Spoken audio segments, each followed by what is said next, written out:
Hello नमस्कार, स्वागत आहे तुमचे आमच्या एका नवीन मिनी व्लॉगमध्ये. आणि उद्या आहे भोगी आणि ही चालली आमची भोगीची तयारी.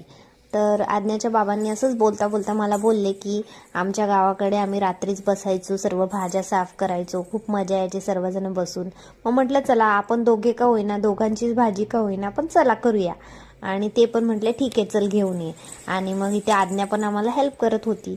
आणि सकाळ झाली, त्यानंतर मग आंघोळ करून आम्ही फ्रेश झाले. मी त्यानंतर मग देवपूजा करायला घेतली आणि छान असं नमस्कार केला देवाला.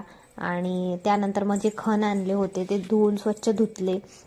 आणि त्यात एक छोटासा क्यूटचा खण होता जो की मला खूप आवडला, जो तुळशीसाठी असतो.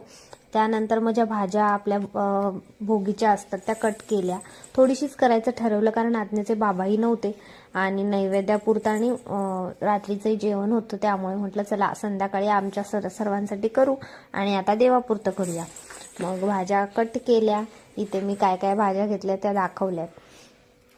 आणि त्यानंतर मग थोडंसं वाटण करायला घेतलं. वाटणामध्ये होतं लसूण, खोबरं, तीळ, कोथिंबीर, हे सर्वांचं मी वाटण केलं. त्यानंतर मग तेलामध्ये ते वाटण टाकून त्यामध्ये आपल्या ज्या कट केलेल्या भाज्या होत्या आणि जे सोललेलं होतं रात्री ते सर्व धुवून टाकलं. त्यानंतर मग बाजरीची भाकरी केली.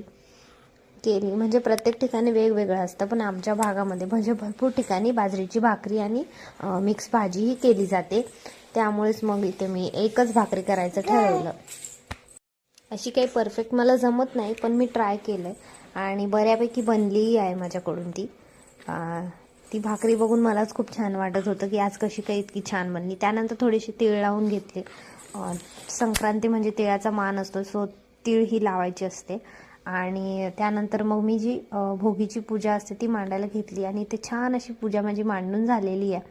आणि कमेंट करून सांगा तुम्हाला कशी वाटली. आणि हा जो नैवेद्य बनवला होता तोही मी ठेवला. त्यानंतर जेवण करून ब्लॉग संपवते. Bye bye.